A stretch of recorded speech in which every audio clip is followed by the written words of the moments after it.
Добрый день, дорогие участники выставки и уважаемые гости. Фантазии полет и рук творения с восторгом держите в своих руках. Не знает, к счастью, красота старения. Любовь прекрасна, но живет в веках. Из разноцветия ткани, ниток, как в сказке чудеса творите вы. Представить трудно, как это возможно, создать невиданной красы узор, как результат терпения и умения, изящество и цветочистота, и совершенство формы. Нет сомнения, наш мир спасут талант и красота. Строками стихотворения Зинаиды Тарчиной открываем выставку «Мы и лечим, и творим», посвященную году здоровья «Ледники». Приветствует открытие нашей выставки студентка фольклорного отделения Якутского музыкального колледжа Светлана Старкова.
Пандемия коронавируса показала нам истинное лицо медицины и медиков. Самоотверженность и профессионализм врачей, медиков, о профессионализме и самоотверженности медиков говорят с высоких трибун и силе экранов, не переставая, не так, как это было раньше, уделяют большое внимание.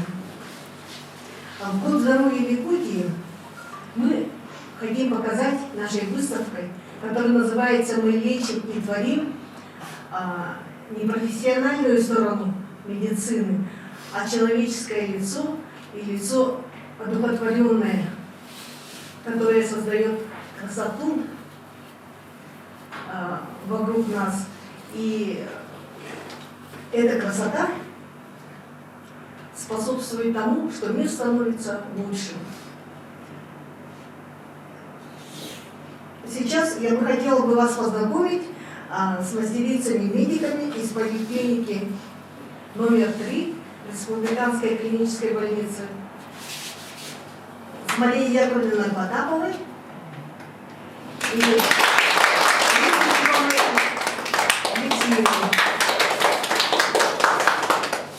нашими героями сегодняшнего дня. А сейчас разрешите представить приветственное слово от имени музея заместителю директора Роману Васильевичу Миронову. Поздравить вас, уважаемые гости и участники выставки, с замечательным праздником, Днем здоровья.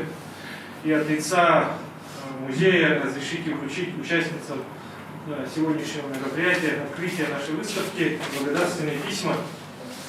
Благодарственное письмо вручается Алексеевой Рите Кимовне, отличнику здравоохранения республики.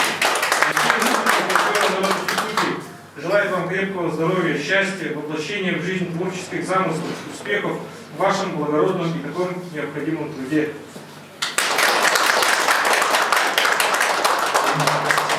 Не хочешь счастливой красоты. Таким же благодарственным письмом, такое же благодарственное письмо вручается Потаповой Марии Яковлевне, отличнику здравоохранения республики, ветерану труда России, мастеру народных художественных промыслов Республики Саха-Якутия.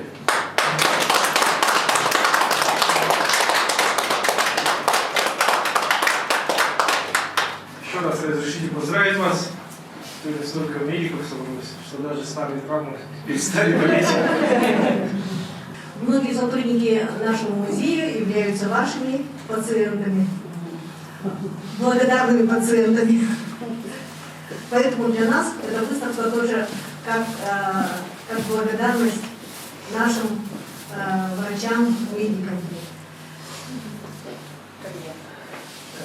А сейчас разрешите предоставить слово председателю первичной профсоюзной организации поликлиники номер 3 Богдашиной Евдокии Алексеевне.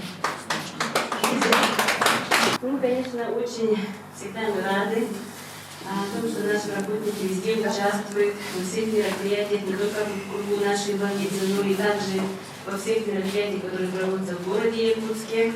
Мы знаем, что у нас Евдокия нам отделится, счет такие хорошие вещи. Она уже участвовала в нашем творческом конкурсе «Лучший медик». Работы, которые делала Мария, это вообще шедевральные. Действительно, не каждому, наверное, таких усилий найдутся, чтобы вышить целые картины, полотна, которые даже не отличишь от визуальных. Ну, мы, конечно, поздравляем наших коллег. Желаем вам еще дальнейших творческих успехов. Вы будете для нас всегда примером. Мы, конечно же, всем коллективам обязательно еще раз придем, посмотрим. Я думаю, что и другие наши структурные подразделения придут, посмотрят. И, возможно, кто-то возьмет себе на заметку, будет брать с вас пример. И, конечно, поддержку наших работников мы бы хотели поздравить и подарить им цветы.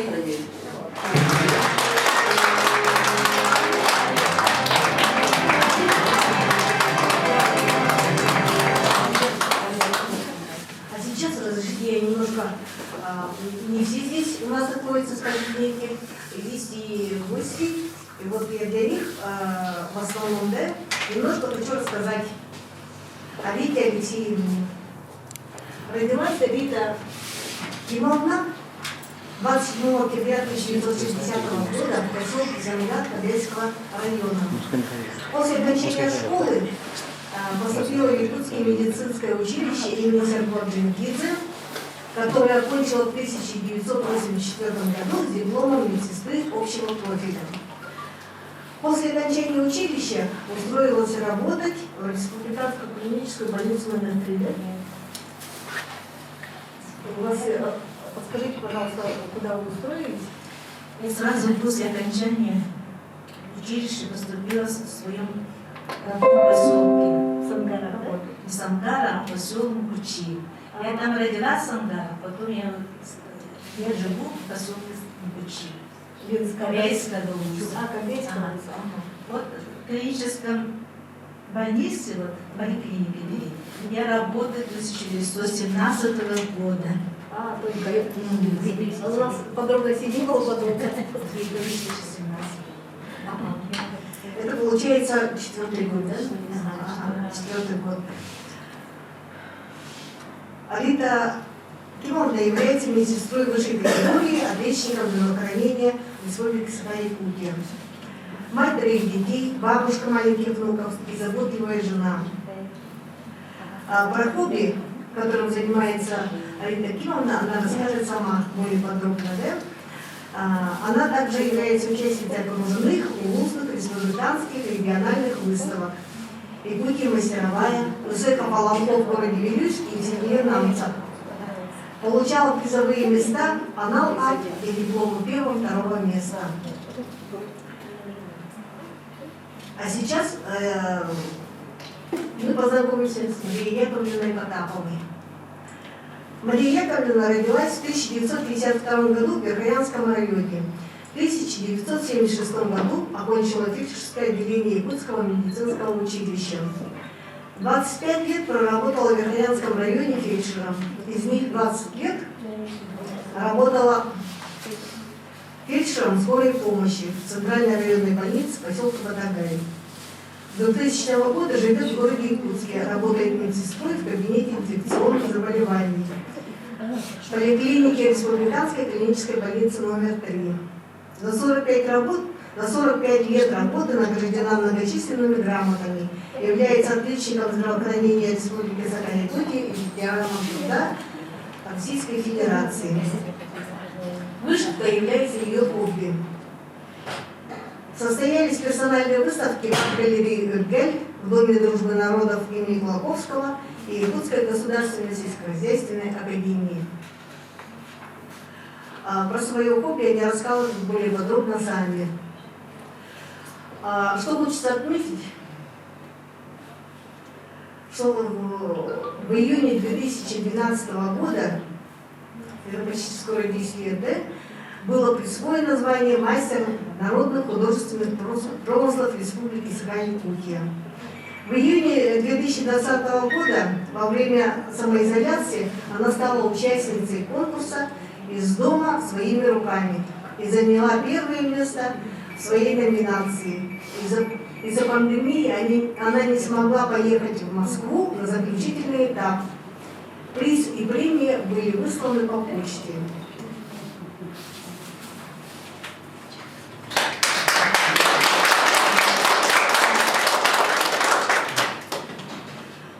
Вдохновение не посещает не каждого из нас, верно ведь? Это ведь надо быть человеком особенным, с особенным складом ума. Такой человек, когда смотрит в небо и видит облака, он видит не просто облака, он видит, может быть, лошадок, слонов, ангелов. Тогда как простые люди просто видят в небе облака белые. И это у них переходит в то, что они начинают кто-то плести бисер, валять шерсть, шить, вязать, кто-то клеить, мастерить. И все это они начинают, это называется одним словом творчество. Если хорошо получается, то часть радости Творца передается изделию. И те, кто смотрит на это изделие, они уже получают частичку этой радости и одухотворенности. Поэтому так ценятся художники, люди, которые создают красоту. Не только художники, да? Потому что они часть передают через свои произведения не только видимый их труд, они и передают свою частичку своей души. Я хочу сыграть это называется африканский инструмент калимба. Она звучит как музыкальная шкатулка. И можно сыграть различные песни. Я хочу сыграть песню «Кинихату Рабе Дойдута». И слова песни Марии Нуева. Давайте стиха.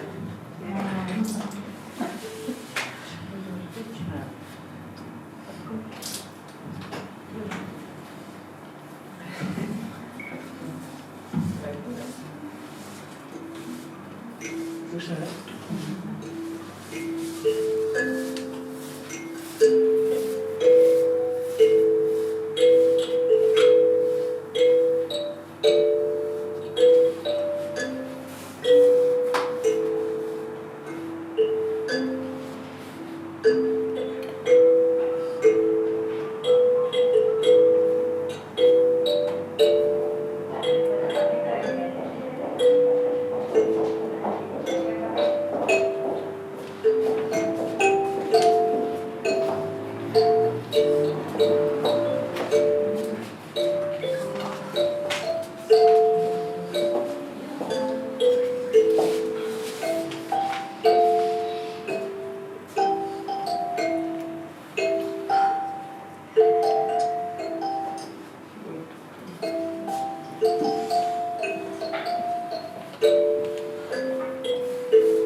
Спасибо.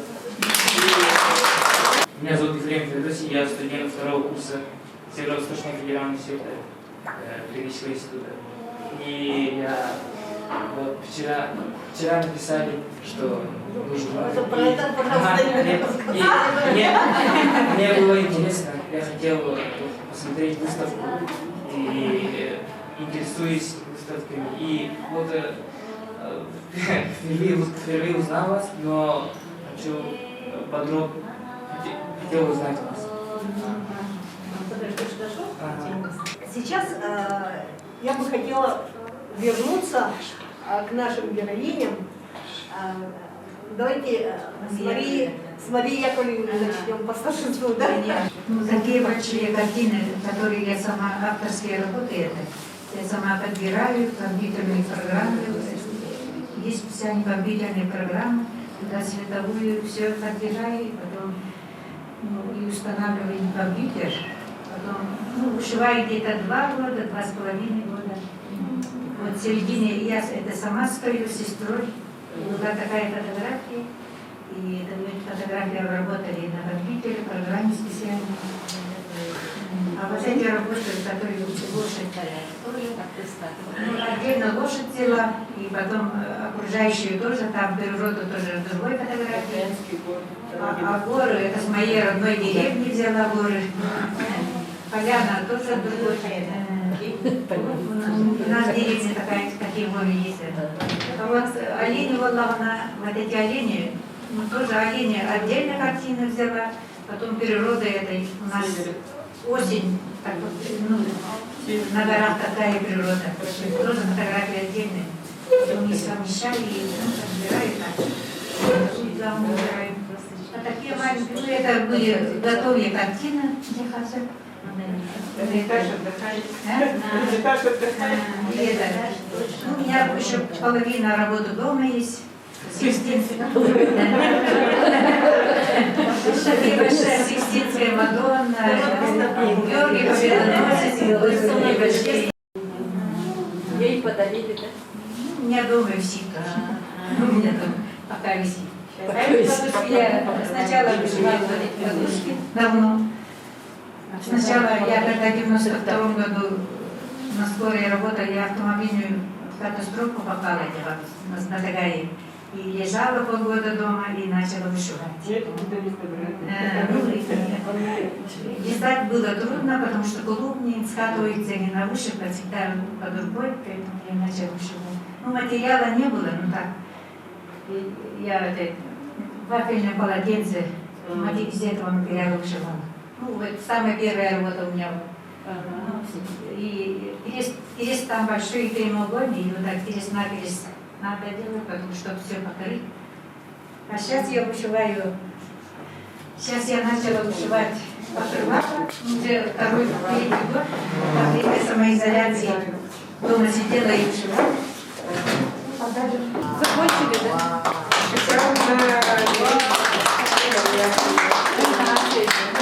И сзади, хорошая вышивка, сзади тоже должна быть аккуратной, без узелков. Я должна вот сзади. Ну, можно и взять, Она материалы нету там. Вот тут будут полностью какие-то цветы.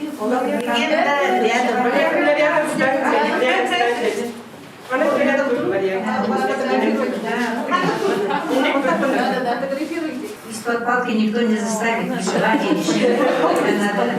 Любимое занятие. И человек вышивает или шьет, когда хорошее здоровье, в хорошем расположении духа, когда болеешь или что-нибудь такое, внутренний дискомфорт, вообще не вышиваешь. Если такое, когда все хорошо вокруг, и когда в душе внутренний комфорт, тогда только вышиваешь. наоборот успокаивает. Наоборот успокаивает.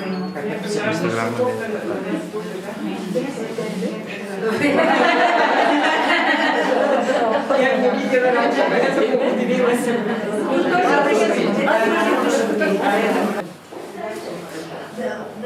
При том, что хоть кажется, что и компьютер делает, да, все это, но это же такой труд, столько там стишков сделано, такие большие произведения. Это нужно такое терпение. Мало сейчас. Малая часть, да? Просто дело. Даже вот, которые продаются в году очень много. Ага. И то их, чтобы вышить, надо Не крестиком. Я вот, например, лично начала какой-то, и я столько сегодня начала. Нет, что такие уже. Да. Так, ну пока она у вас, как говорится, найдется, сейчас давайте поговорим о работах Риты Кимовны. Рита Кимовна, сперва вот мне интересно было, да, ее имя. Рита с двумя Т, да? Откуда у вас такое имя? Все началось от родителей. Родители у меня очень талантливые, светлые люди были. Хотя отец был учителем, он был от природы. Плотником, столяром, а мама была просто мастерицей, рукодельницей. Она все связала, вязала, вышивала крестиками и гладью. У нас много там картин и подушек дома от мамы осталось. Ну, она нас, у меня троих, еще трое здесь. Нас всех четверых она привела к этому шитью своему, и уже научила потом нам правильно шить на машинке. Она сама шила все, начиная с пальта, от платья, хотя до пальта. Такая уже мастерица была. А первую работу, скажите, когда вы сделали свою первую работу? Первая работа, конечно, это, наверное, еще в детском саду, наверное. Ага. Мама нам дает мулине с нитками, и вот пяльцы нам дает, всем четверым. Вот делайте эти ромашки. Мы там делали. Она сказала, по одному делайте ромашки, а я сделала там целых 5, сказала она. Вот старшая будешь так же дальше шить. Ага, так и пошла. Ну, все время, когда дети маленькие были, все, ничего не было в магазинах в те времена, поэтому все надо было шить, вязать. Потом дети подросли. Когда они выросли, уже стала я как-то более инициативно что-то дома делать. Например, вышивала, и вот шила я табуреток, стульев, я стола тоже сделала скатерти. Потом стала вот традиционно шитье интересоваться. Стала пословие прочитать, прочитала много литературы. Потом начала все мне дома традиционно. Начинала с чапаратом, потом причину вышивала. Все там мне осталось. Вот только третья моя, можно сказать? Да, конечно же. Вот моя третья работа. Они арт-академик. В Августах. Просто, оказывается, наши русские узоры, да? Не просто так узоры, да? Они все рассказывают. Вот, например, одна поколение. Вот вторая поколение, а вот третья, а вот четвертая, а вот уже пятая поколение. И они еще все вот эти вот, кажется, для нас закорючками. Вот они, это означает, да, что означает, что они уже выходят замуж, рождаются семьями. И вот здесь сколько у вас там этих поколений? 6 Поколение у меня обычно 6 6. получилось. Обычно 6 делают. 1, 2, 3, 4, 5. 5, да? Должно быть нечетно. Да? Ага. Вот я где-то слышала, что нам 6 делают, и 6 означает вот алтыс, а иногда как-то алтыс там в таком как бы расшифровывается так, что А вот Мария Николаевна говорит, когда мне душе неспокойно, не вышиваю, говорит. А мне вот, когда у меня какие-то вот нервные что-то такое, устаешь от работы, да, вот все это, мне вот это нравится. Нравится вот конский волос делать, что-то такое. Просто успокаиваешь. Как начинаешь плести, сразу мне было спокойствие. Начинала все это тоже традиционно. Все надо по одному надо. По одному надо все. Ага. Это тоже так. А вот шляпа вообще, как делаешь ее, плетешь, говоришь, слава Богу, наверное, это самое тяжелое уже все. А начинаешь шить, еще больше, там оказывается еще больше кропотливо работает. Еще надо, еще форму надо делать, это как поля. Потом надо цветочки делаешь, цветочка ладно, вышиваешь, делаешь. Потом начинала вот мужу тоже шляпу. Плетала дома, она вышла. Как быстро делала? Матан плохо. 3 месяца. По 3 месяца. Тонко идти. Ага, это вообще, сколько там, 7 манок кракали. Япония это полосков. Без ламан, вон она, без титла, без тела табла. И получается такая нежная, то ринамбар там плетешь, такая тонкая выходишь. Прикигна. Он там, где время ламбаранган, оказывается, раньше такими же конскими волосами шили, оказывается. А сейчас была на бречу багай, нити продаются же. А не шелковые, а вот киберки. Ага, леска. Только не леска. А вот на весне, осенью вот такое делала. Бубала на плах. От сели. Грива. Другого, да, Грива, грива, да. А это прямо... Он надо тоже надо плести надо. Ага. То ламбрана шить надо тоже. Это тоже вообще работа. Он то начинала интересоваться, у меня же там есть хозяйство, где все время мы заходим на мочевой пузырь остается. Один раз взяла, дала начала. Мочевой пузырь, он ламбрана прилетела. Оказывается, такой шарик делал, надуваешь, манек. И он такой, кажется, плотный, да? Чего похоже? Рита Ивановна, а так мочевой пузырь берете только вот мычить, да, это? Нет, от коровий. Коровий, да? Ага. А можно и других даже вот. Ага, вот вычила на ваши манек. Вычила он так, когда ее манек мнешь, он уже манек поменьше становится. Ну, конечно, побольше от коровий было. Потом начала интересовалась тоже. Все время вышиваю, можно и на коже же вышивать. Оля ламбрана, там вышивала. А там корова, и там бычок. Как она не трескается? А там ничего и бай, он ничего может. А это качество. Пальто так шила. Кому? Пальто. Этим пальто я же на лысах Белуиска, Оломкадера. Она на конкурс, да? На конкурс. А вот Срим, да, вы заняли какое-то место. Ага. А там вообще Светлана Ивановна Петрова же Да. в жюри сидит. Она все смотрит. Внутри как шьешь там. Брали Все, брали. Полоток падал, шло, потом Как оно? как там вышито. Они мне 30 тысяч дали. Ой, такая радость была, просто так радостно. Это женская, да? Ну, женская. Он был- 9 и 15. Набор это, да, все Игорь Лайн, да? Или... А то на меня наборы есть. А то некоторые там у себя там дома, некоторые тут. Я даже не знала, что такие выставки Видно, только персональные выставки. будут. Всегда заготовлено. Скоро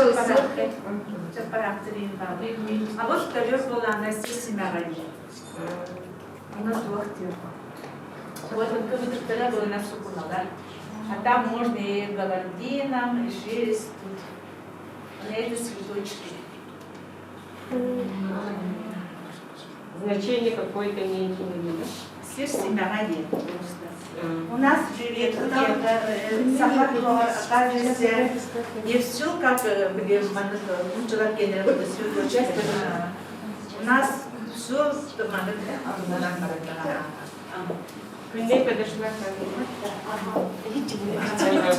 Марина Загоинская. Пожалуйста. Всем добрый день. Меня зовут Ефимова Күндей. Я учусь на 2-м курсе исторического факультета.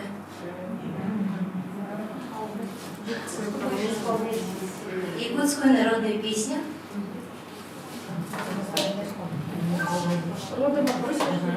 Из Омского района.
Рита Кимовна очень хорошо рассказала вот про то, как она плетет из конского волоса. И вот я смотрела вот на эту махалку, да? Она вот такая чисто белая, как... Вы сами обрабатываете, да, это все белые? Это белое, потому что я там черное все собирала, только белое Отбирали, да? отбирала специально. Потому что вот редко я вижу, чтобы прямо такое чисто белое было. Она вообще лохтова. Большой тоже. Она чисто белая, видите? Он опять тоже. Видно, Продукция обеющая.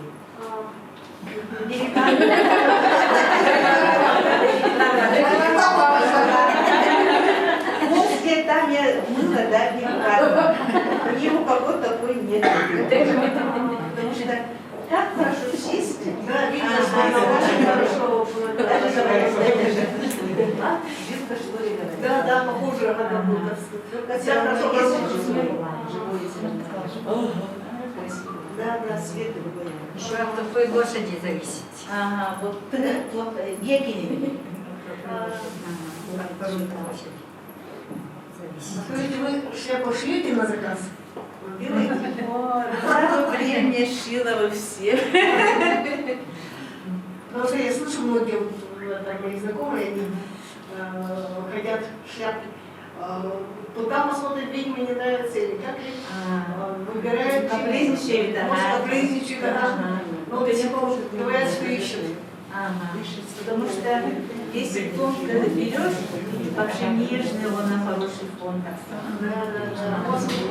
Кому делала эту шляпу? Себе? Или Это дочке? невестка. Невестка. Он эти выставка, тут дорогая Петрея. Косты вот там ездили. Все интересуются, сколько там у тебя. Это на нежно делали. Ага, это мужской вы намеренно собираете. Потому что бывают такие грубые. Да. У тебя какие-то очень нежные. Это профессионально. Это только беем кремом ходили. Как вы по-якутски говорят, барынчик. Сценарий делаете. Короче, перед тем, что делаешь, ты все равно ходишь, на голове все крема. Как получится, держишь, смотришь, как получится. Если не получится, надо предупредить, заново Вот с таким все это потом создается, но это труд и благородный, и вдохновляющий, да? И вот когда человек уже одевает это и видит, он тоже получает частичку. Короче, вот женщина, вот человеческими руками все вы же делают. Да. Просто электронно на машине. Вот голова не выходит. А вот человек делает и вообще он вообще так. Да. Вот поэтому ценится на хейт-мейк на Западе в Европе, да? Там даже небольшое что-то сделаешь, если хейт-мейк, все, это уже дорого стоит. Ордеры высоткалыбын, орем балағана, оның высоткалыр ұдақпына мұнды қоған келемеға. Раттым кейімде. Улабын суқына таңаспын, орку тобук бар уыран. Ырас ейін ырыдын, овор бар ұллатан барабын. Сақам овора керетиен, бейрейбін жарға ютын. Birten bir küstüde sığırlan şideriyen. Kustumünen onyon, sipsiyen kepsi evet. Sırtık sanatın tispit, saka uz çaktırın. Körübün aspıt ovor var, ayılgan tursar kemen. Ayılargı sügürüyer, gergelleğ salamabın. Öbügüm oğura, algığı ilce gelbit. Öbügüm kefsir oyuda, üyeleri omur tabıt. Я одногруппник второй курс исторического факультета, группа ИС, меня зовут Николай Дмитриев. Сейчас вот в завершение вашего вечера хотелось бы спеть песню Захара Винокурова на стихи Семена Данилова «Агдар». Это песня старая, но очень хорошая. Надеюсь, все знаете.